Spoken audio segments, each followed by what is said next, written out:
तो स्टूडेंट्स देखिए एक्सरसाइज 1.4 का question number 5 of the chapter integers. The temperature at 12 नून, यहाँ पर मिसप्रिंट हो गया है, 12 नून पर जो है दोपहर को 12 बजे जो है टेम्परेचर 10 डिग्री सेल्सियस था। ठीक है, temperature at 12 noon was 10 degree Celsius. Above zero means plus का 10 डिग्री सेल्सियस। अच्छा, decrease in temperature, decrease in temperature in 1 hour, 1 घंटे में जो है 2 डिग्री सेल्सियस कम होता चला जाता है। It keeps on decreasing. Okay, ये आपको दिया है, अब आपको बताना है, और मिडनाइट तक ऐसा होता रहता है। फिर आपको बताना है कि at what time the temperature will be 8 degree Celsius below zero, यानी कि -8 डिग्री सेल्सियस कब, किस समय पे होगा। ठीक है, तो अब आप देखिए डिफरेंस ऑफ टेम्परेचर एट 12 नून, 12 बजे का टेम्परेचर का और -8 डिग्री सेल्सियस का, यानी कि 8 डिग्री सेल्सियस, इनका डिफरेंस क्या हो जाएगा। जो टेम्परेचर ये आ जाएगा 10 + 8 यानी कि 18 डिग्री सेल्सियस। ठीक है, 18 डिग्री सेल्सियस घटना चाहिए, तो किस समय पे होगा वो आपको फाइंड करना है। अगर आप इसको ध्यान से देखें इस लाइन को, 1 घंटे में कितना टेम्परेचर कम होता है, 2 डिग्री सेल्सियस। इसको हम अगर ऐसे कहें कि टेम्परेचर डिक्रीजेज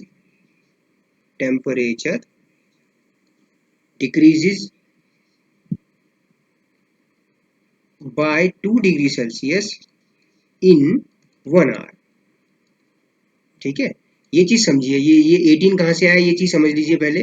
18 कहाँ से आया है, क्योंकि दोपहर 12 बजे टेम्परेचर आपका 10 डिग्री सेल्सियस है, तो कब आपका वो जो है -8 डिग्री सेल्सियस होगा, यानी कि इनके बीच का कितने घंटे का गैप है ना, कितने डिग्री सेल्सियस का गैप है इनके बीच में। ठीक है, तो 10 अगर यहाँ है, -8 अगर यहाँ है, 10 अगर यहाँ पर होता नंबर लाइन पे 10 डिग्री सेल्सियस, ठीक है, तो इनके बीच में कितने का अंतर है। आप पहले यहाँ से 0 पे पहुंचते, फिर 8 और इधर को आते, है ना, बिलो 0 भी जाते आप। ठीक है ना, अगर आप इसको ऐसे कहें, नंबर लाइन को अगर उल्टा बना लीजिए, इस तरह से स्ट्रेट बना लीजिए, तो 10 डिग्री सेल्सियस और -8 डिग्री सेल्सियस में कितने का अंतर है, ये अंतर आप देख पाएंगे। 10 इधर चले, यहाँ से यहाँ तक 10, फिर इसके बाद फिर 0 से 8 स्टेप और चले, तब आप -8 पहुंचे, तो टोटल 18 डिग्री सेल्सियस का गैप हो गया है। क्लियर है सभी को। Yes Sir, your voice is not coming clearly. अच्छा, I am repeating then. Yes, sir. Temperature 10 degree Celsius है 12 नून पर, आपको टेम्परेचर पता करना है -8 डिग्री सेल्सियस। ठीक है, तो 10 डिग्री सेल्सियस और -8 डिग्री सेल्सियस में कितने का अंतर है, कितने का डिफरेंस है। आप देखिए 10 से 0 तक पहुंचेंगे, फिर 0 से -8 की तरफ 8 स्टेप और चलेंगे, तो टोटल 18 डिग्री सेल्सियस का डिफरेंस है कि नहीं। 12 नून के टेम्परेचर में से आप -8 डिग्री सेल्सियस को घटाइए, तो आपको 18 डिग्री सेल्सियस यानी कि 18 डिग्री सेल्सियस का अंतर कितने घंटों में होगा, ये आपको यहाँ पता करना है। तो हमें दिया है degrees of temperature in 1 hour 2 degree Celsius, इसी को हम पलट लें सेंटेंस को, तो temperature decreases by 2 degree Celsius in 1 hour, 1 घंटे में। तो आप कहेंगे temperature decreases by 1 degree Celsius in कितना आवर्स, 1/2 आवर्स में। तो अब आप कहेंगे टेम्परेचर डिक्रीजेज बाय, हमें क्या चाहिए, ये 18 डिग्री सेल्सियस के लिए कितने घंटे लगेंगे 18 डिग्री सेल्सियस कम होने में, तो 1 घंटे में लगा 1/2, 1 डिग्री सेल्सियस के लिए लगा 1.2 आवर्स, तो 18 डिग्री सेल्सियस के लिए 1/2 इंटू 18, तो कुल मिला के 9 डिग्री सेल्सियस, 9 आवर्स रहा था कहीं, तो 9 आवर्स में आपका टेम्परेचर 18 डिग्री ड्रॉप होगा। ठीक है, क्लियर है।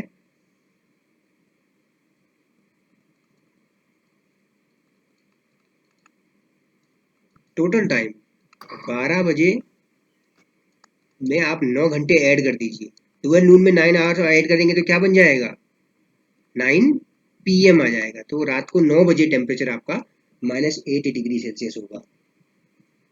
समझ में आ रहा है बेटा? Hello, yes sir. Yes, sir. है ना? तो क्या किया यस हमने, सर। एक बार मैं फिर से रिपीट करता हूँ, कुछ बच्चों को आवाज नहीं आ रही थी कह रहे हैं। Yes sir. ये दिया हुआ है कि 12 बजे दोपहर को टेम्परेचर जो है, 12 बजे दोपहर को किसी जगह का टेम्परेचर कितना है, 10 डिग्री सेल्सियस। ठीक हो गया? और ये कहता है कि 1 घंटे में टेम्परेचर कितना ड्रॉप होता है, 2 डिग्री सेल्सियस ड्रॉप होता है।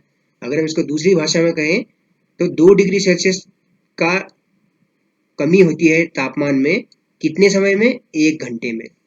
कितने समय में, 1 घंटे में। तो 1 डिग्री सेल्सियस का अंतर होगा कितने में, आधे घंटे में इसका मतलब। तो अब हमने क्या किया, हमसे पूछा गया कि भाई उस जगह का टेम्परेचर कितने बजे -8 डिग्री सेल्सियस होगा। तो हमने क्या किया, जो 12 नून का जो टेम्परेचर था, 12 नून का टेम्परेचर हो गया 10 डिग्री सेल्सियस और -8 डिग्री सेल्सियस इन दोनों के तापमानों का अंतर निकाला तो हमने क्या पाया, 18 डिग्री सेल्सियस का अंतर है। यानी कि 18 डिग्री सेल्सियस के लिए कितना डिफरेंस हमारे पास, 18 डिग्री सेल्सियस के डिफरेंस के लिए कितने घंटे लगेंगे, यानी कि 18 डिग्री सेल्सियस घटने में, टेम्परेचर घटने में कितना समय लगेगा, 1 घंटे में लगा समय आधा घंटा, उसमें 18 का गुणा कर दीजिए तो 9 घंटे का समय लगा। यानी कि 9 घंटों में टेम्परेचर -8 तक पहुंच जाएगा। ठीक है, दोपहर 12 बजे में 9 घंटे ऐड कर दीजिए तो रात का 9 बज जाएगा। ठीक हो गया? क्लियर है? Yes students. Yes, sir. Yes sir. फिर हम बात कर रहे हैं, इसमें एक चीज और पूछी गई है बच्चों, what would be the temperature at midnight.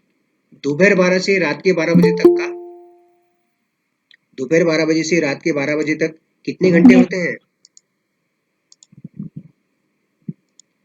How many hours are there between 12 noon to 12 midnight. 12 बजे दोपहर से 12 मिडनाइट तक कितने घंटे हो गए, बताइए बेटा।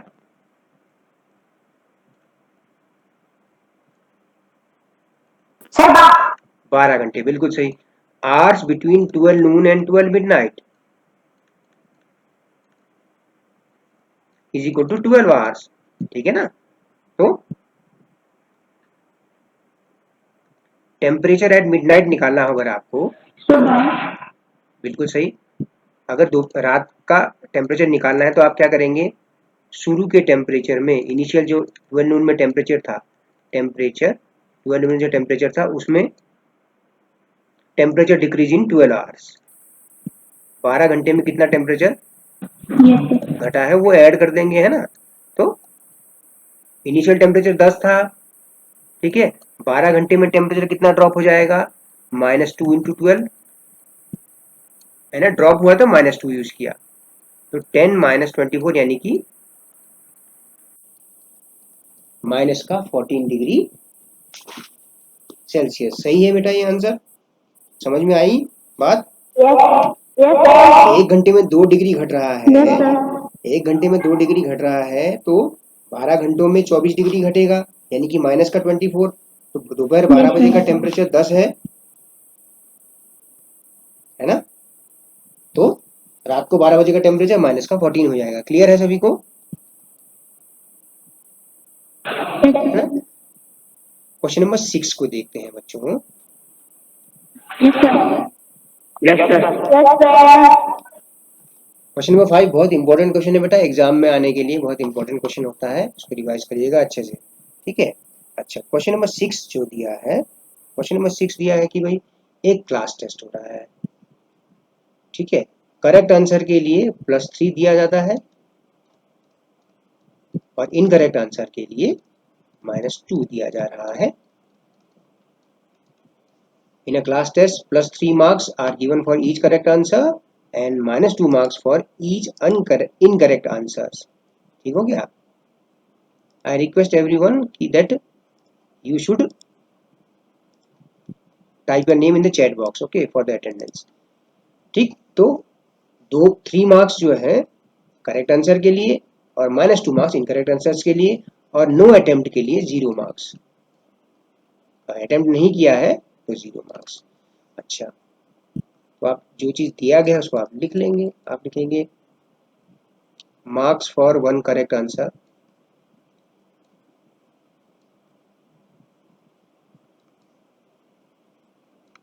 Is equal to +3 marks for 1 incorrect. कितना दिया है बच्चों?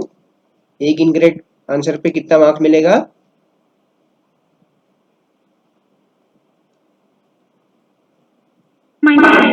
-2 है ना। अच्छा, no attempt, marks for no attempt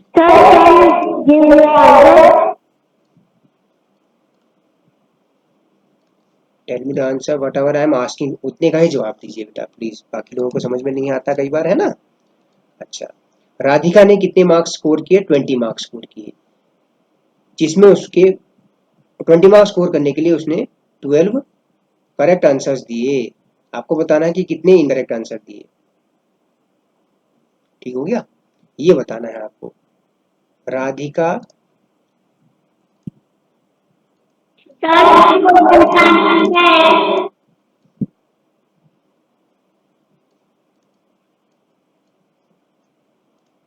ठीक है।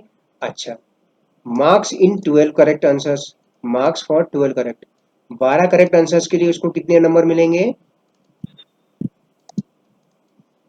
एक करेक्ट आंसर के लिए प्लस का 3 मिलता है, तो 12 करेक्ट के लिए कितना मिलेगा बच्चों? 36, बिल्कुल सही, 36 मार्क्स। ठीक है, अब आपको पता करना है, अब आप क्या पता करिए, आप पता करिए कि कितने इनकरेक्ट हुए आंसर, इसका मतलब कितने मार्क्स। ठीक है, तो आप निकालेंगे marks for incorrect answers. Incorrect answer के मार्क्स कैसे पता चलेंगे? जो उसको टोटल मार्क्स मिले हुए हैं उसमें से आप घटा दीजिए marks for 12 correct, marks for all correct answers, है कि नहीं। उसको 20 नंबर मिले, दो ही चीज तो होंगी ना बेटा, क्या होंगी? दो ही चीज तो होंगी आपके पास, या तो इनकरेक्ट होगा या करेक्ट होगा। ठीक है ना। यस, टोटल इसको 20 नंबर मिले, उसमें से सही आंसर के लिए इसको कितने मार्क्स मिले? कुल 36 मार्क्स मिले। तो कुल 20 मार्क्स में से 36 घटा दीजिए तो आपको -16 मार्क्स मिले टोटल। सारे इनकरेक्ट आंसर्स को marks for all incorrect answers, marks for all incorrect, सारे इनकरेक्ट आंसर्स के लिए उसको मिला हुआ है -16 मार्क्स एक्चुअली। ठीक है, अब आप देखिए मार्क्स फॉर 1 इनकरेक्ट है आपके पास कितना? -2, है ना। तो अब आप बताइए total number of incorrect answers, total number of incorrect answers, जैसा अभी एक स्टूडेंट ने कहा, है ना।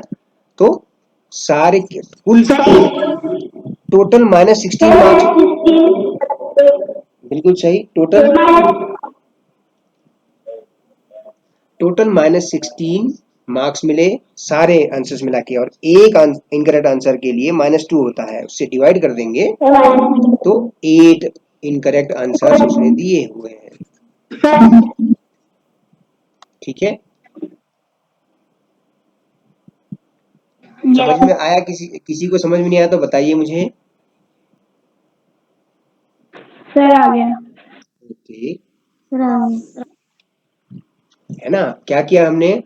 करेक्ट और इनकरेक्ट, करेक्ट में कुल उसको 36 मार्क्स मिल गए, इनकरेक्ट हमें पता नहीं तो हमने टोटल मार्क्स हमने पता कर लिए। क्या किया मैंने? 20 में से जो टोटल स्कोर आया उसमें से करेक्ट आंसर्स के स्कोर को घटा दिया तो -16 मार्क्स उसको मिला इनकरेक्ट आंसर्स के लिए। ये सारे इनकरेक्ट आंसर्स का स्कोर है। एक इनकरेक्ट आंसर के स्कोर से अगर इसमें डिवाइड कर देंगे तो आपको total number of incorrect answers मिल जाएंगे। ठीक है बच्चों। अच्छा, सेकंड पार्ट भी है ना। Mohini scores -5 marks in this test. Mohini जो है -5 मार्क्स लाती है।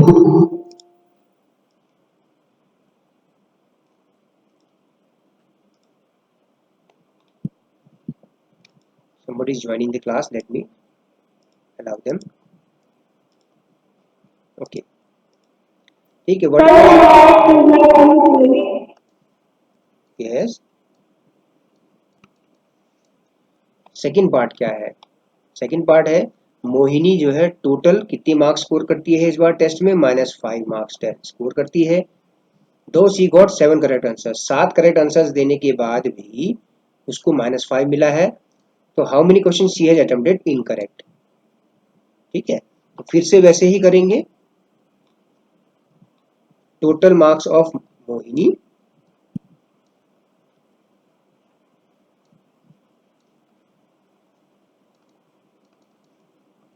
-5 मार्क्स फॉर 7 करेक्ट। उसने 7 करेक्ट आंसर्स भी दिए थे। Marks for 7 correct answers.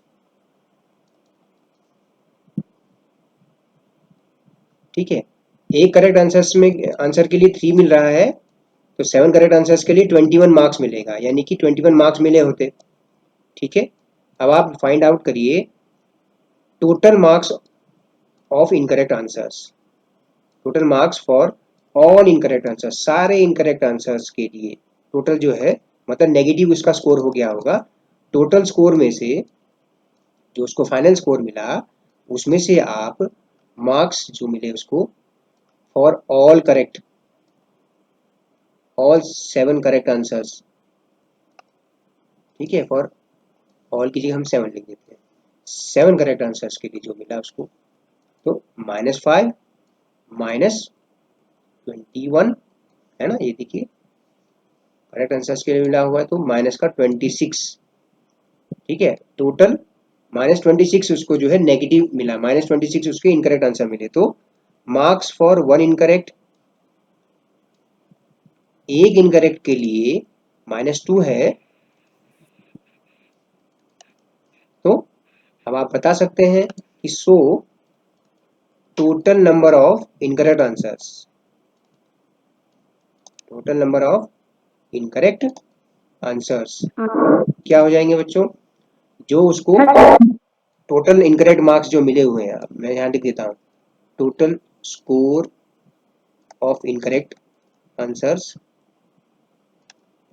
Whole divided by marks for 1 incorrect. एक इनकरेक्ट के लिए कितने मार्क्स से डिवाइड कर देंगे, तो आपको total number of incorrect answers मिल जाएगा। वो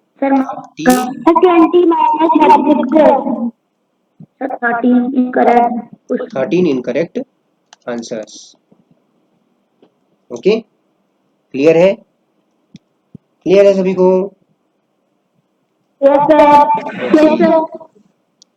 अब मैं ये स्क्रीन अनप्रेजेंट करके आपको एक नया चैप्टर स्टार्ट, या इसी में स्टार्ट करते हैं फ्रैक्शंस को। थोड़ा सा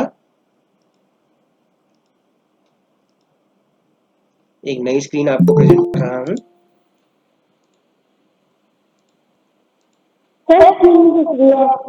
मैं स्क्रीन प्रेजेंट करूंगा तभी तो दिखेगी बच्चों। मैं स्क्रीन प्रेजेंट कर रहा हूं, आप सुनिए मेरी बात को।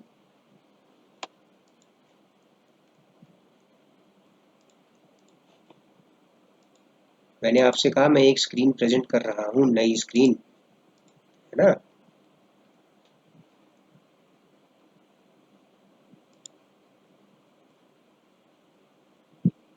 दिख रही है? Yes, sir. Yes, sir. Yes, sir. No, sir. Yes, sir. No, sir. दिख रही है बेटा, सभी को दिख रही है मेरे ख्याल से अब,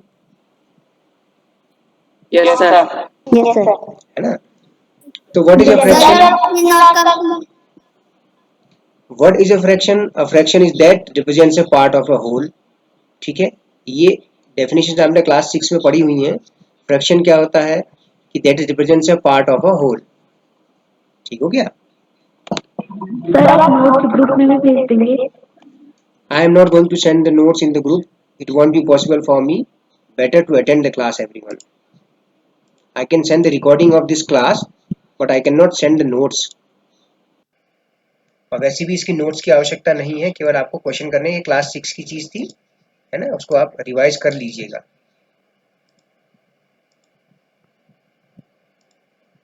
यस सर। ओके, तो उसको मैं उस पावर पॉइंट को मैं अलग से शेयर कर दूंगा, ठीक है बेटा, कोई बात नहीं। ओके,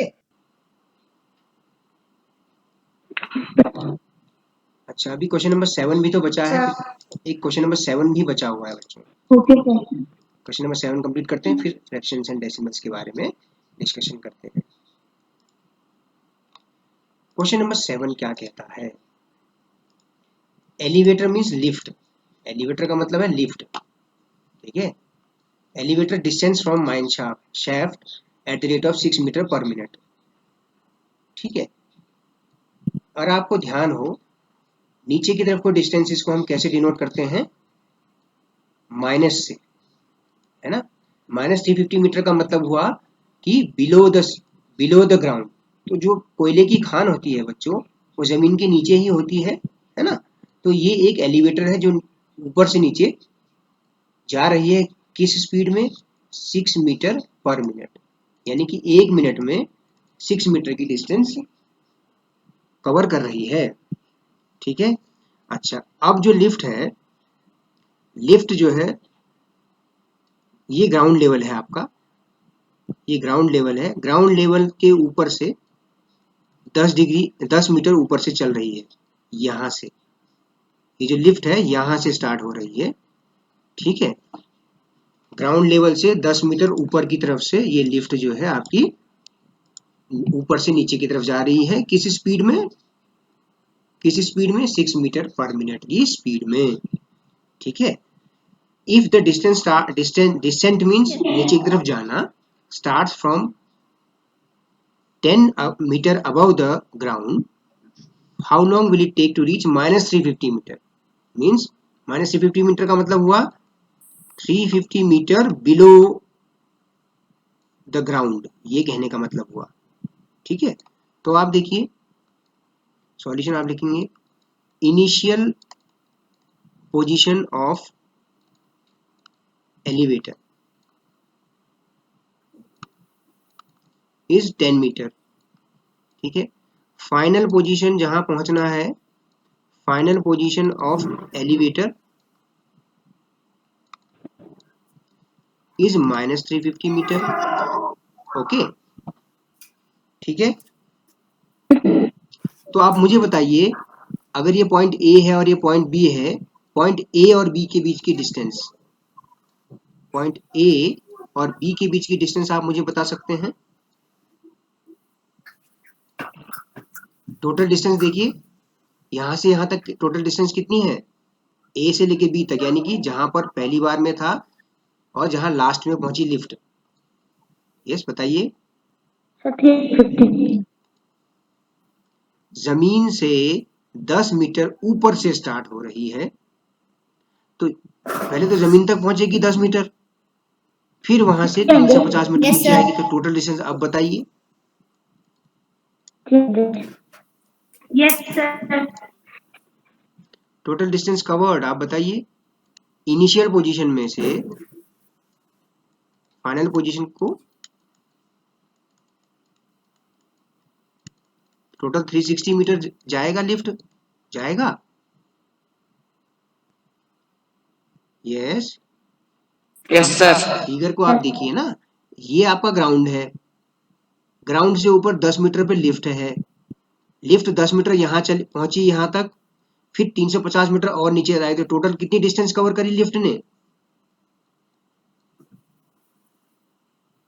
360 मीटर, है ना, ये है। अच्छा, 30 मीटर।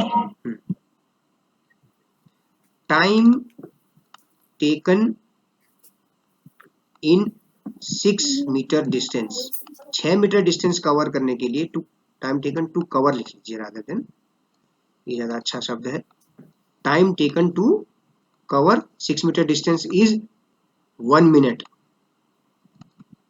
है ना, लिखा है क्वेश्चन में किस स्पीड से जा रही है, 1 मिनट में 6 मीटर पर मिनट का मतलब हुआ 1 मिनट में 6 मीटर डिस्टेंस कवर कर रही है। तो अब आप बताइए time taken to cover Yes, sir. 360 metre, तो